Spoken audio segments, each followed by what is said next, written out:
So, conventional sources of energy are the sources that are commonly in use since long time, जिसका हम long time से use करते आ रहे हैं। लेकिन ये नहीं है कि देखो जो भी चीज़ होती है वो कभी ना कभी तो ख़त्म होगी। तो ये जो है बहुत ज़्यादा पॉपुलेशन इनका बहुत ज़्यादा यूज़ करने की वजह से ये ऐसे सोर्सेज है जो कि अब लगता है कि शायद ख़त्म हो जाएंगे। तो इनमें सबसे पहले we will talk about the fossil fuel. तो what are fossil fuel? Fossil fuels होते क्या चीज़ है? तो ये बेटा हमारे पास जो प्लांट्स और एनिमल्स, ये बोला जाता है कि करोड़ों साल पहले जो हमारी अर्थ थी वो दोबारा से रीबिल्ट हुई। पहले यहाँ पे डायनासोर सर्वाइव करते थे। तो क्या हुआ उन डायनासोर्स का, वो एकदम से ये कैसे ख़त्म हो गए? तो जब डायनासोर के टाइम पे कोई मीटरॉइड्स जो थे वो अर्थ के साथ आके टकराए, जिसकी वजह से अर्थ में ब्लास्ट हुआ और हर एक चीज़ जो थी वो डिस्ट्रॉय हो गई। तो कुछ ये जो थे ज़मीन के अंदर प्लांट्स और एनिमल्स जो थे वो बरीड हो गए, वो दब गए और उनके ऊपर मिट्टी पड़ती गई, प्रेशर पड़ता गया, हाई प्रेशर लो टेम्परेचर ने उसका, क्योंकि all things are made up of the organic, all things are made up of the carbon and hydrogen, all things are organic material and that organic material converted into petrol and diesel, coal. So these fossils are called as so these remains which are found in the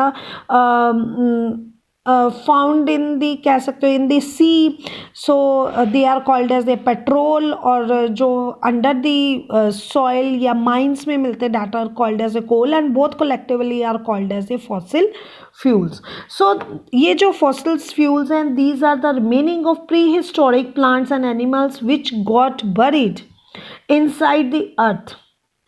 तो ये जो थे लाखों करोड़ों साल तक ज़मीन के अंदर दबे रहे, जिसकी वजह से ये फ्यूल में कन्वर्ट हो गए। किसकी वजह से? Due to excess of heat, high pressure, क्योंकि अर्थ के अंदर बहुत ज़्यादा हाई प्रेशर हो जाता है नीचे, और इन सबको क्या नाम दिया गया? Fossil fuels. So fossil fuels क्या है? Non renewable sources of energy है। अगर ये non renewable sources of energy है तो it means we have to conserve, तो हमें इसे बचाना पड़ेगा, हमें इसे कंजर्व करना पड़ेगा, हमें कोई ऐसे साधन इसके ऑल्टरनेट ढूंढने पड़ेंगे ताकि इन फॉसिल्स फ्यूल का यूज़ जो है वो कम से कम हो।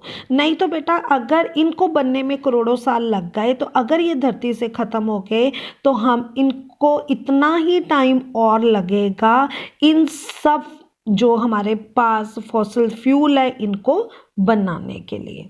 सो दैट्स वाई तो we have to conserve them, इसलिए हमें इनको कंजर्व करने की नीड है। Sometimes this question may be ask in your may be ask कि why we have to need to conserve these fossil fuel. तो अब आप ये बता सकते हो because these are non renewable sources of energy and they are formed by the they have taken billions of time to form it, so this is not possible to make these fossil fuel in few months or few years. That's why we have to conserve it. तो अगर हम इनको continuously consume करते रहते हैं तो एक ना एक दिन ऐसा टाइम आएगा कि ये सारा का सारा क्या हो सकता है, जो है एनर्जी का सोर्सेज जो है वो ख़त्म हो जाएगा। तो हम लोग तो मोस्टली पॉपुलेशन जो हमारी है वो ज़्यादातर इन्हीं फॉसिल फ्यूल के ऊपर डिपेंड। अब देखो ट्रांसपोर्ट सिस्टम है वो किसके थ्रू चल रहा है?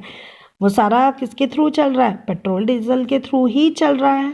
अगर ये चीज़ें नहीं होंगी तो हम लोग एक जगह से दूसरी जगह पे ट्रैवल नहीं कर पाएंगे। तो जो अभी ये इलेक्ट्रिसिटी के थ्रू हुई है ट्रेन्स वगैरह, तो ज़्यादातर ट्रेन्स किससे चलती है? With the help of coal. तो कोयले से चलती है, ठीक है। तो हमें इनकी बहुत ज़्यादा नीड है, तो अगर नीड है तो हमें इनका ध्यान से यूज़ करना पड़ेगा। अब इनका साइड इफ़ेक्ट भी है। अगर ये हमें बहुत सारी चीज़ें देते भी हैं तो ये जो है जब हम इन फॉसिल फ्यूल को बर्न करते हैं तो ये हमारे इन्वायरमेंट में बहुत ज़्यादा पोल्यूशन जो है वो क्रिएट करते हैं। तो इनके डिसएडवांटेज भी हैं। तो एयर पोल्यूशन जो है वो इनसे कॉज होता है।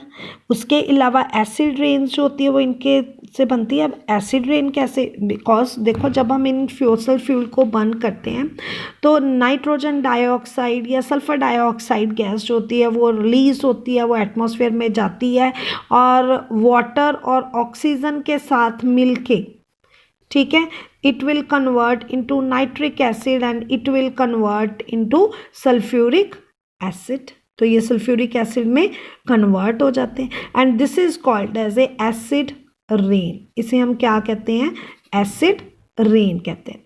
तो now it's clear what is acid rain. तो देखो बेटा ये पार्टिकल, ये दिस इज ए पोल्यूशन। ये क्या है, ये पोल्यूशन है। जब पोल्यूशन ऑक्सीजन और रेन के वाटर के साथ मिल जाता है तो इनके बीच में केमिकल रिएक्शन होती है और इस केमिकल रिएक्शन से ये जो कंपाउंड है it will convert into nitric acid and sulphuric acid. तो वो पानी में ये एसिड मिक्स हो चुके हैं। तो जब पानी में एसिड मिक्स हो गया तो that water is called as a acid rain. Clear है। तो एसिड रेन है जो कि हमारे वाटर को इफेक्ट करती है, जो हमारे सॉइल रिसोर्सेज को इफेक्ट करती है, ठीक है। तो in addition to the problem of air pollution recall the green house effect of gases like carbon dioxide. तो कार्बन डाइऑक्साइड की कंसंट्रेशन भी डे बाय डे इंक्रीज हो रही है। So what is the function of carbon dioxide. तो carbon dioxide हमारे environment में temperature को बैलेंस करने का काम करती है, टेम्परेचर को इंक्रीज करने का। लेकिन जब कार्बन डाइऑक्साइड की कंसंट्रेशन इंक्रीज हो जाती है तो टेम्परेचर भी क्या हो जाता है, इंक्रीज हो जाता है। अब आप आजकल का ये वेदर देख सकते हो। तो अगर हम लास्ट ईयर के साथ कंपैरिजन करें तो ये अप्रैल ख़त्म होने को आ गया है, तो बेटा अप्रैल तक तो एसी स्टार्ट हो जाते हैं और बहुत ज़्यादा गर्मी हो जाती है। लेकिन अब ड्यू टू द लॉकडाउन तो कोई पोल्यूशन नहीं है, कोई ट्रांसपोर्ट सिस्टम इतना नहीं चल रहा है, कोई पोल्यूशन क्रिएट नहीं हो रहा है, कार्बन डाइऑक्साइड की जो क्वांटिटी है वो इंक्रीज़ नहीं हो रही है, जिसकी वजह से आप लोग वेदर को ऑब्जर्व कर सकते हो कि अभी भी इतनी ज़्यादा नीड नहीं है कि हम लोग एसी को ऑन कर सकें, इतनी ज़्यादा गर्मी नहीं है। हम लोग सब घर में रह रहे हैं तो we are living in a comfortable environment. तो इन्वायरमेंट भी बड़ा सूदी सा हो गया, बड़ा काम हो गया है ना, बहुत काम हो गया हुआ है। तो ये जो पोल्यूशन हमारा कॉज हो रहा है फॉसल फ्यूल की वजह से, हम उसे जो है वो रिड्यूस कर सकते हैं। तो इसके लिए हम क्या यूज़ कर सकते हैं, पोल्यूशन को रिड्यूस करने के लिए we can use different methods. हम लोग ये आप बता सकते हो कि अगर हमने कौन कौन से क्या कहते हैं अल्टरनेट हैं जिनके थ्रू हम इन फ्यूल्स को या एयर पोल्यूशन को रिड्यूस होने से हम लोग इनको प्रोटेक्ट कर सकते हैं। ठीक है, तो ये आपने अपनी कॉपी पे लिखना है। तो नेक्स्ट जो है बेटा, यहाँ पे एक एक्टिविटी दी गई है।